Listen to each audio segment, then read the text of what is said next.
Hi, I'm Bill Steele, and I'm co-director of Proyecto Espeleológico Sistema Huautla, or PESH. And this is an update of our project, which is an official project of the NSS. Sistema Huautla is the deepest cave in the Western Hemisphere, and it's located in southern Mexico in the state of Oaxaca, in this area right here, northern Oaxaca.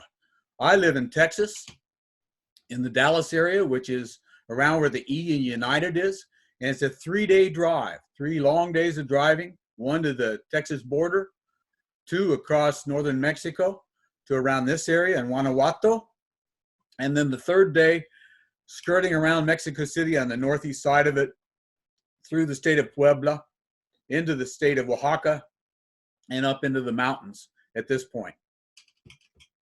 The last part of it is steep, windy, very few guardrails along the roads, and you can see the carcasses of wrecked vehicles way down below, so you got to be really careful driving back into the area. There was no road into this area until the mid-60s, and the first cavers arrived at that time, not knowing that there was a road. They expected to hire burros, but they'd been studying and looking into the geology and figuring out where the deepest caves in the Americas ought to be, and they pinpointed this area and went, and what they found was the road was finished all the way into the town of Huautla, and in Huautla there were Mazatec Indians living there who, for the most part, didn't speak any Spanish, spoke an Indian language, Mazateco. And I can't say much of it. I know the word for cave is Nita, and I can say things like Nashkatakili, which means pretty day, isn't it? And Nashkaniki, which means, where are you going? But the people there told the cavers about some caves off to the south, not that far away, maybe 10, 12 kilometers. And they came back the following year and found this big entrance at the bottom of a deep sinkhole, which in Spanish is called a dolina. And you can see a caver here climbing a rope. That's Yvonne Drums from Virginia.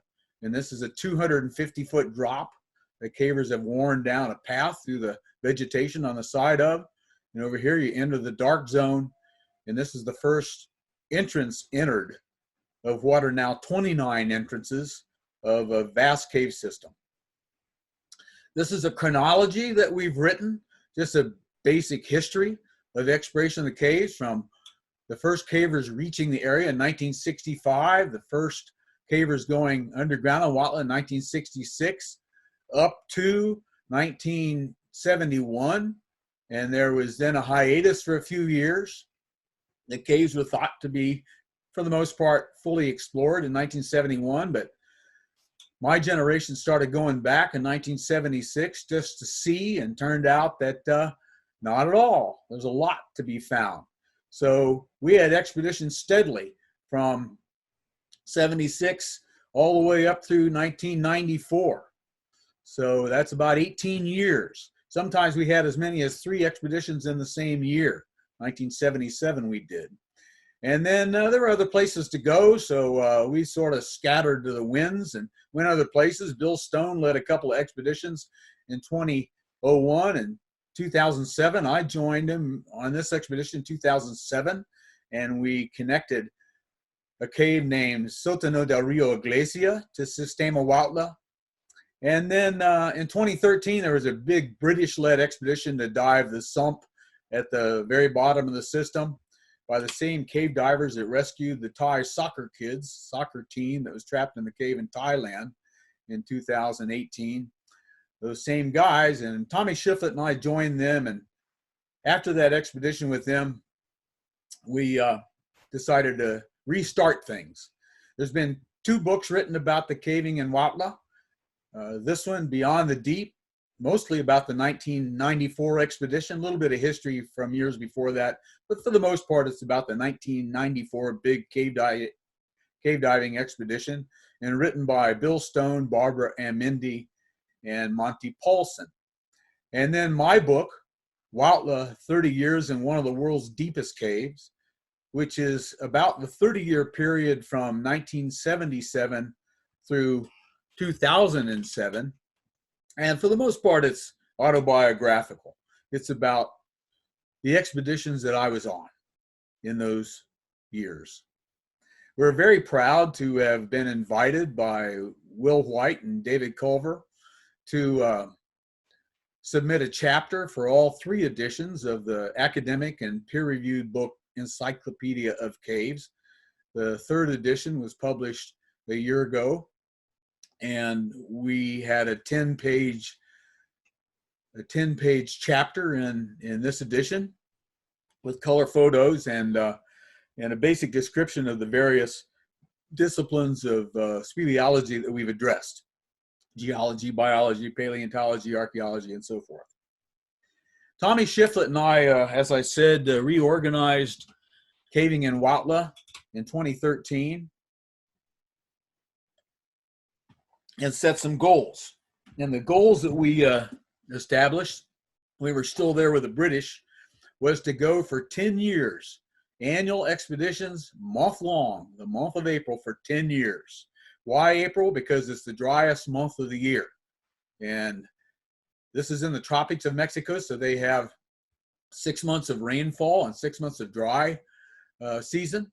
And the dry season goes from January till June, so we go in April, which should be the driest month of the year.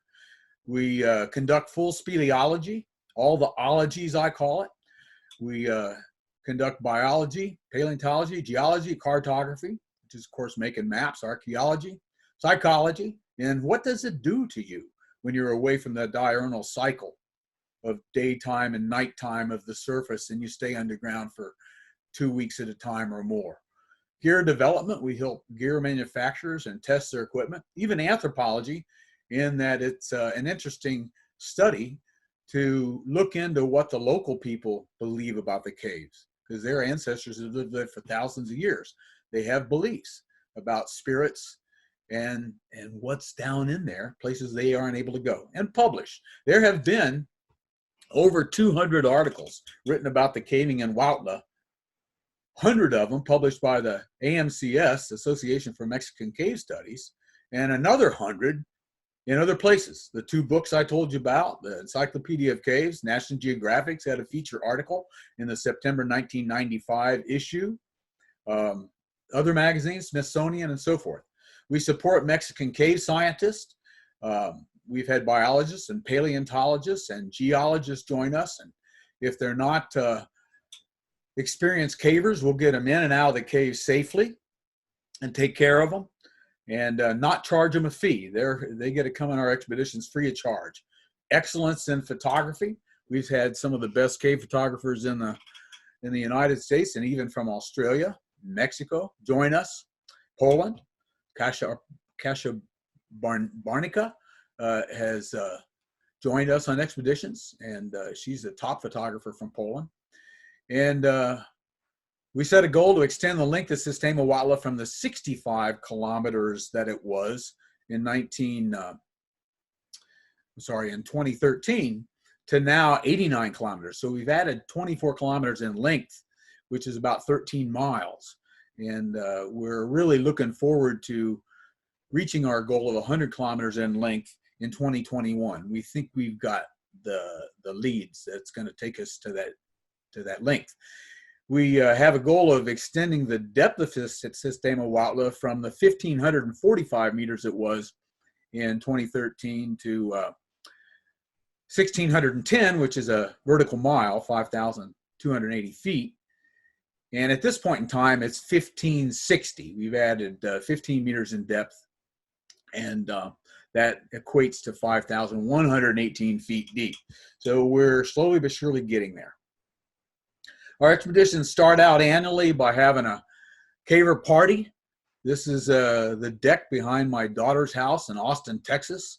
Austin has, for 50 or 60 years, been a hub of caving in the United States and a launch place for caving in Mexico. So it's a really great place to have a party of cavers to see us off on our annual expedition. We have a band play in 2019. At our send-off party, we had the Gary Franklin Band of cavers from Austin play for us. And when they took a break, I went to the mic. It's me there, and I'm talking about our objectives and pointing out some of the original Huautla cavers who happened to be at the party that night, mainly Rooney Burnett, who was the first one to enter one of the Sistema Huautla entrances when he rappelled into the entrance of Sotano de San Agustin in 1966. He was at the party, lives in Austin. And the gentleman in the blue jacket there is none other than the esteemed president of the National Speleological Society, Gary Schindel. And since we're a official project of the NSS, Gary joined us for the party and said a few words and wished us well and safe explorations, which is what we had. So for 3 days, we drive to southern Mexico, to this mountain city of Huautla de Jimenez, Oaxaca, Mexico. When I started going there 43 years ago, 1977, Huautla had no paved streets, didn't have electricity around the whole city. The only way to communicate with the outside world was to go to a long distance office and have an operator call the United States for you, hope that somebody's home. And now the road's paved all the way to Huautla. The streets of Huautla are paved. There's 4G cellular data in Huautla. There's good restaurants, good hotels, and just about anything you might want to buy you can find there. But what we do is we stay in a hotel here in town, right in this area. I'm circling with the arrow. This is the main government building. We get our permissions and make it known that we're back. And then once all that's worked out, we rent a couple of refrigerators and buy groceries and drive on out of town up to this notch.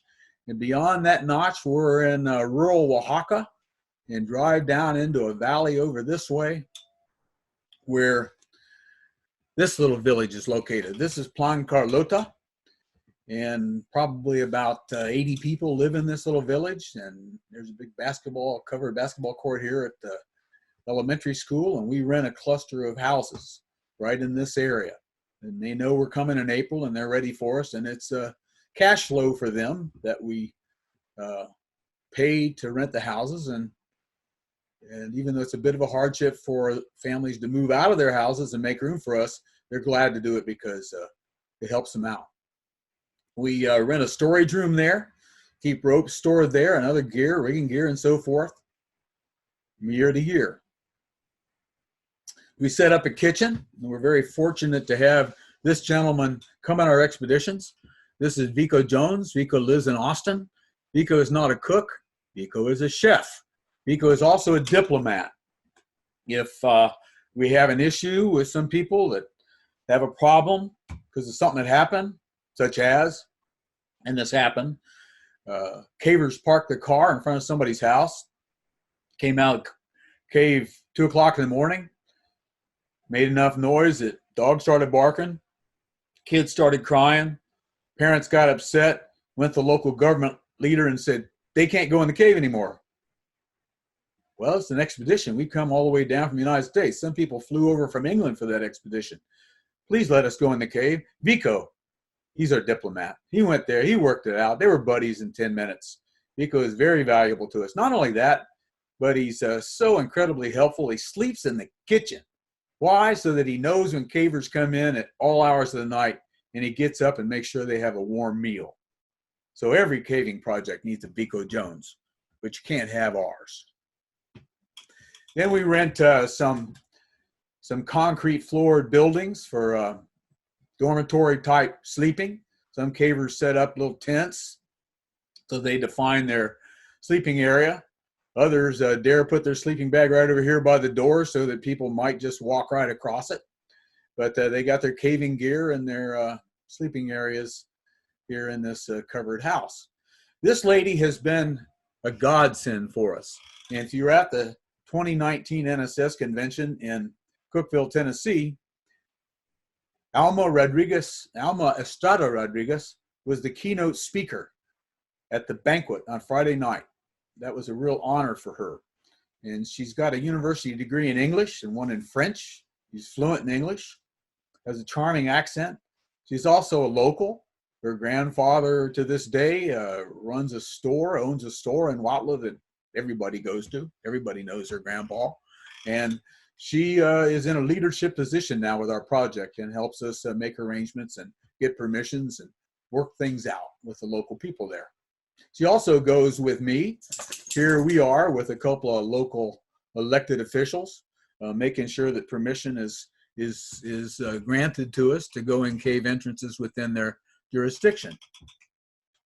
Alma and I have given many school presentations as many as a total of 1,200 students. This is 150 students from the main high school in Huautla. This is in the government building in Huautla.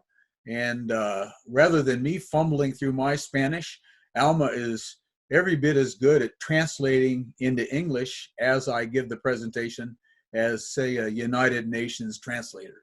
She's very good. She's got a little signal she gives me when I've gone on too long, but we're a good team. And the students ask very astute questions. They're very interested. They know what grandma and mom and dad think about the caves and the spirits they believe live in there, but they're very interested in what we've seen because we've been there and the pictures that we've taken and what we've learned. They're smart. We've also addressed the spiritual world. It was suggested to us by a government leader that we hire a curandero, a spiritual man, to conduct a ceremony and to intercede for us to get things right with the cave spirits. So we said, okay. And we hired this curandero who's passing a live turkey over John Lillestolen, a caver from Blacksburg, Virginia. And all the cavers had lighted a beeswax candle, and the curandero is saying prayers in Mazateco, and copal incense is billowing up and filling the room. And we did our ceremony not knowing what was going to happen after the ceremony. But afterwards, the curandero said, we need to go to a cave entrance. We said, well, there's one a mile up the road. It's a 200-foot pit entrance. You need ropes to go in it. He said, we don't need to go in it. So we went up there, and what we did, or what I did, was sacrifice that turkey by dropping it down the 200-foot pit. He said there needed to be blood because we had not addressed the cave spirits in so many years. We had to catch up. And I dropped that poor turkey who had a necklace of flowers around his neck, and I dropped him into this 200-foot pit and sacrificed him for the cave spirits. But once we're all set, we've gotten there, cavers have arrived, we set our cookhouse up, we're cooking meals, people are ready to go caving, then we head into the underworld. And Huautla is known for its vertical nature. Fact, the ratio is for every 2 foot horizontally in the Huautla caves, there's 1 foot of vertical drop. So you go forward 10 feet, you've gone down 5 feet, and so forth. You go forward 200 feet, you've gone down 100 feet. There you go. And some of that's in big drops. We have one drop, I think it's the deepest one in Huautla, which is 436 feet deep, named the Tag Shaft, because it was initially explored by tag cavers from the Tennessee, Alabama, Georgia area. Some shafts are even deeper. There's a 100-meter, 300-foot drop. Beautiful place named Son of Pitch, and it's in a cave named Sotano del Agua de Cristo, which was connected to Sistema Huautla in 2018. This is a historic spot. At the top of this waterfall is where the first 1,000-meter deep cave in Europe, Linita, which we explored in 1980, this is where it intersected Sotano de San Agustin, and we had a major cave system. And while still camping underground that year in Linita, we gave the cave system the name of Sistema Huautla. And we've added many caves to that system ever since then, to the point now where It's 89 kilometers long, which is 55 miles, with 29 entrances. It's got some incredible rooms. This is Amphitrite Hall. I think the most remarkable thing about Amphitrite Hall is that it's half again the size of a dome stadium, such as the Cowboy Stadium right here in Dallas, Texas, where I am, or you name it, dome stadiums. It's even bigger than the Aztec Stadium in Mexico City, where the big soccer matches are held. But also, it's got 1,000 meters of rock above it to the surface, 3,300 feet of solid rock between it and the surface. It's just incredible that this large volume room is so stable through who knows how many earthquakes, because this is an earthquake zone, to remain like it is today. This is another view. That first one was taken, that shot was taken by Chris Higgins. This view is photographed by Matt Tomlinson. Both of them are from Knoxville, Tennessee, and both are very good cave photographers. We've camped many places in the Huautla Caves. This camp was at Christmas 1977, so 43 years ago. We camped at Camp 2, La Grieta. The La Grieta Cave was connected to Sistema Huautla in 1985, so this was several years before it was connected, and it went to 740 meters deep on its own, and eventually was connected down in that area. But we had a stream that ran through camp, so most of us slept in hammocks, and there was room on the floor for a community kitchen, and I think 3 people sleeping along here in sleeping bags. This person right here is the late Richard Schreiber. Richard is a caver from Tag, went to Georgia Tech and then lived in Tennessee, and Richard was the first recipient of the prestigious Lou Bicking Award for exemplary exploration. Another underground camp, we've used this spot 700 meters deep in the Sótano de San Agustin section of Sistema Huautla many times. I think the first time was in 1981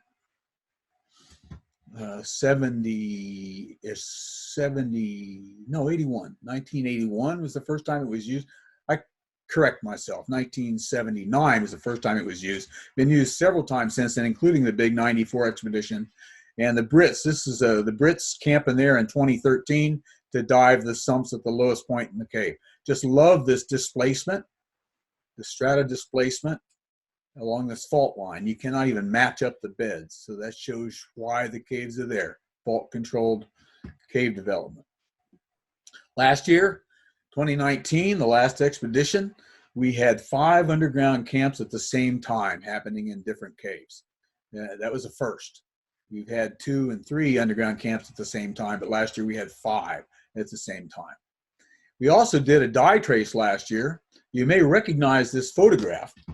It was on the cover of the February 2020 NSS News, and that's a Mexican graduate student, Fernando Hernandez, who's in graduate school at Western Kentucky University, doing a dye trace in a new cave that we found last year named Cueva Alicia. There's an article about it in the February NSS News.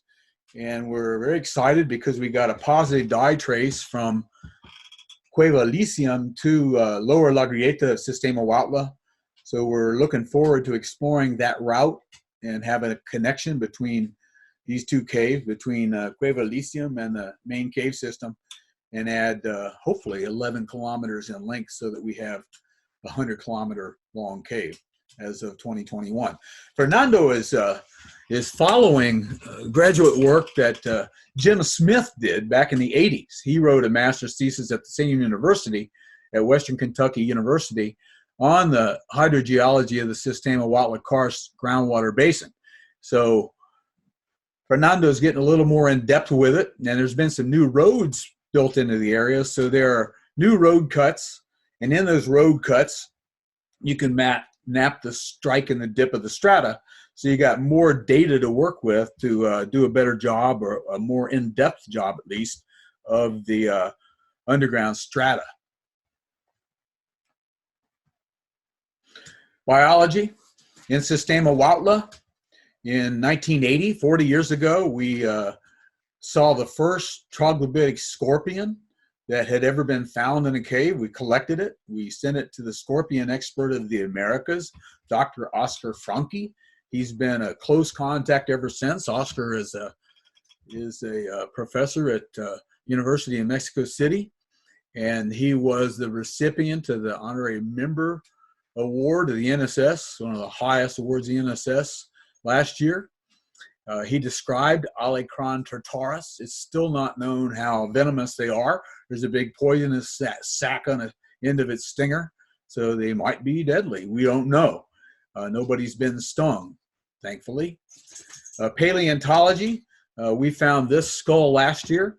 We sent this picture to a noted paleontologist in Mexico City, and he told us what species of extinct Pleistocene megafauna it is. It was a Pleistocene sheep that went extinct about 12,000 years ago.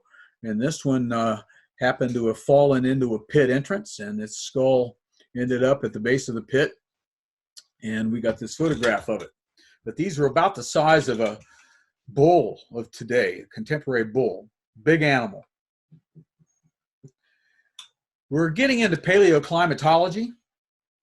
This is a stalagmite, a broken stalagmite that was retrieved from deep in one of the Huautla caves and sent to a professor in Nevada, at the University of Nevada at Las Vegas.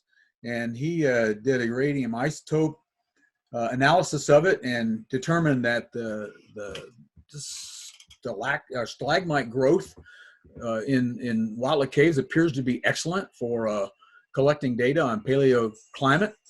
And he dated this one and saw that there was a lot of rain. He said constant monsoon for 10,000 years, from about 11,000 years, 12,000 years ago, 112,000 years ago to 111,000 years ago, and really encourages us to get some more samples, and he can do a more in-depth analysis of paleoclimatology for that part of Mexico.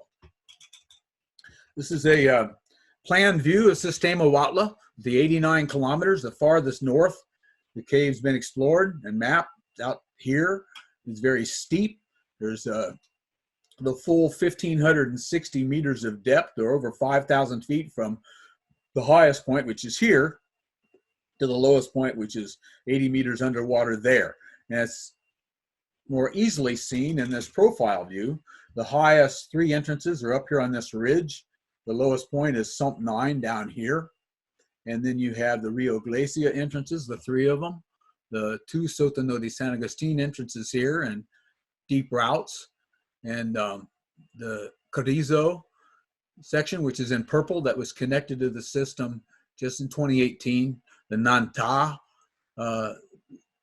section of the cave, and then in green is the La Grieta section of the cave system.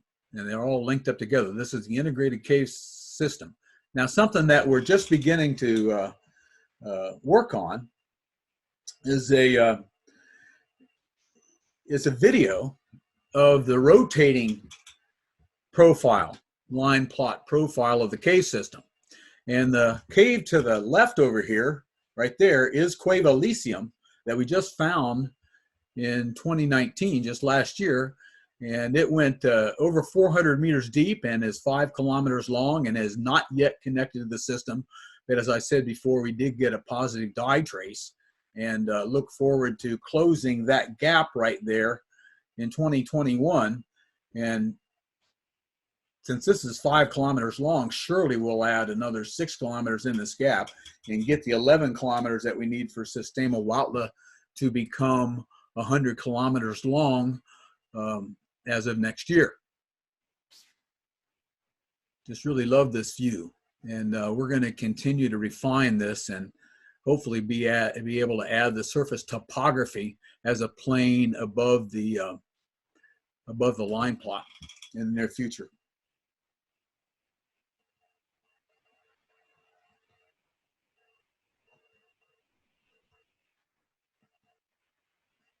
Three leaders of the project are Tommy Shiflett in the blue shirt and me on the right.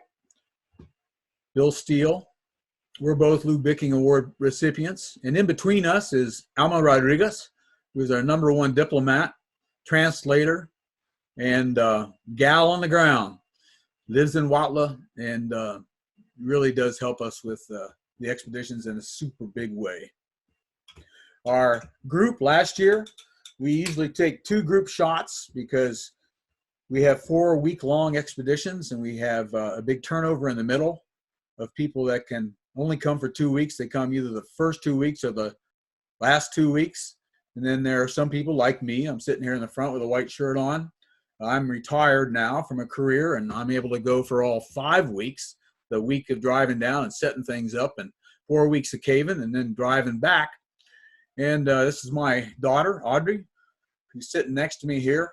Audrey has brought 2 of her children down, so I've had grandchildren on my expeditions together. Audrey first went to Huautla when she was 4 years old, and now her children have gone there.